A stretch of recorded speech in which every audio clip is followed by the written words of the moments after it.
రక్షకుడును మన ప్రభునైన యేసుక్రీస్తు ద్వారా మీ అందరికీ హృదయపూర్వక వందనాలు. ఈరోజు దేవుని వాగ్దానము మార్కు సువార్త 12వ అధ్యాయము 30వ వచనము.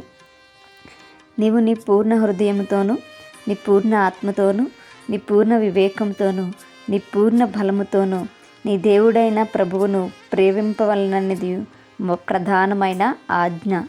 హల్లెలూయా. మరి మనము పాటించవలసినటువంటి మొట్టమొదటి ఆజ్ఞగా ఈ యొక్క ఆజ్ఞను మనకి ఇక్కడ యేసుక్రీస్తు వారు తెలియచేస్తూ ఉన్నారు. అదేంటి అంటే మనము పూర్ణంగా, అంటే అసంపూర్ణంగా కాకుండా పూర్ణంగా దేవుణ్ణి ప్రేమించాలి. బలముతో ప్రేమించాలి, శక్తితో ప్రేమించాలి, వివేకంతో, ఆత్మతో, సత్యంతో మనము ప్రేమించాలి. దేవుని యొక్క వాక్య భాగం సెలవిస్తుంది. అంటే మనము మరి దేవుణ్ణి ప్రేమించాలి అనేటువంటి ప్రాముఖ్యమైనటువంటి విషయము మనం అందరం కూడా జ్ఞాపకం చేసుకోవాలి. మనం ఎవరినైతే ప్రేమిస్తామో వారి కొరకు ఏదైనా చేస్తాం. ఎవరినైతే ప్రేమిస్తామో వారితో టైం ఎక్కువ స్పెండ్ చేయాలనుకుంటాం. మనం ఎవరినైతే ఇష్టపడతామో మరి వారికి ఇష్టం వచ్చినట్టుగా మనము మార్చుకోవడానికి ట్రై చేస్తూ ఉంటాం కదా. మరి ఇవన్నీ కూడా మరి మనము దేవుణ్ణే ప్రేమిస్తే మరి దేవునికి ఇష్టమైనటువంటి వారంగా ఉంటాం. మరి దేవునితో ఎక్కువ టైం స్పెండ్ చేయాలి అని అనుకుంటాం. అదేవిధంగా ఆయన కోసం ఎక్కువ తెలుసుకోవాలి అనుకుంటాం. ఆయన కోసం ఇతరులకు గొప్పగా చెప్తాం. ఇలాంటి అనేకమైనటువంటి లక్షణాలు మనకు అలవడతాయి. కాబట్టి మనము దేవుణ్ణి ఎక్కువగా ప్రేమించేటువంటి వారముగా మనం ఉండాలి.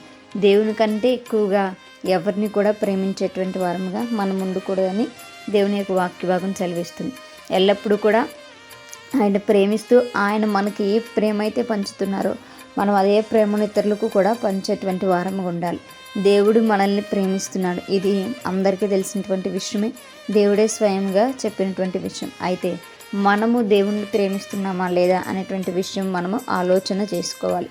మనం ప్రేమిస్తున్నాము అని మనసులో అనుకుని మన క్రియల్లో అది చూపించకపోతే అది వ్యర్థమే. అది మరి క్రియలలో చూపించేదిగా ప్రేమ అనేది ఉండాలి. దేవుడు తన క్రియలో చూపించాడు. తన ప్రాణమును పెట్టడం ద్వారా తను మనల్ని ఎంతగా ప్రేమిస్తున్నాడో అన్న విషయాన్ని మనకి తెలియజేశాడు. మరి మనము కూడా దేవుణ్ణి ఎంతగా ప్రేమిస్తున్నామో అనేటువంటిది మనకి ఎలా తెలుస్తుంది అంటే ఎక్కువసేపు ఆయనతో గడిపినప్పుడు, మరి ఎక్కువగా ఆయనతో సహవాసం చేసినప్పుడు, మరి ఎక్కువగా ఆయన్ని సన్నుతించినప్పుడు, స్తుతించినప్పుడు మనకు ఆయన మీద ఉన్నటువంటి ప్రేమ, ఆయన మీద మనకున్నటువంటి ప్రేమ మనము చూపించగలుగుతాం. కాబట్టి మనం ఎల్లప్పుడూ కూడా దేవునికి సమీపస్తులుగా ఉందాం.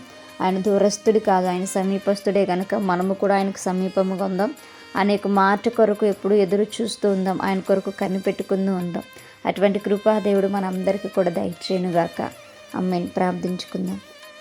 పరిశుద్ధుడ మహాగణుడ మీకు వందనాలు ప్రభా. మేము మిమ్మల్ని ప్రేమించడానికంటే ముందుగా ప్రభా డబ్బును, ఐశ్వర్యమును, అందమును, బంధుమిత్రులను ప్రేమిస్తున్నాము. కానీ అయా నిజమైనటువంటి ప్రేమ ఇచ్చినటువంటి నిన్ను మర్చిపోతున్నాం ప్రభా. మమ్మల్ని క్షమించండి అయ్యా. కొద్ది కాల సమయంలో మాకు జ్ఞాపకం చేసినందుకు వందనాలు ప్రభా. నా తండ్రి పూర్ణంగా మిమ్మల్ని ప్రేమించేటువంటి వారముగా అయా, మిమ్మల్ని స్తుతించి కనపరిచేటువంటి వారముగా ఉండుటకుని సహాయం దయచేయమని ప్రార్థన దయచేసి మీ పాద సన్నిధికి చేర్చుకోమని యేసయ్య అతి పరిశుద్ధ నామంలో అతి మిక్కిలి నిమ్మగా బ్రతిమలాడి వేడుకొని పొందించడా మా ప్రియ పరలోకపు మా కన్న తండ్రి. ఆమేన్. Praise the lord everyone. May God bless you all.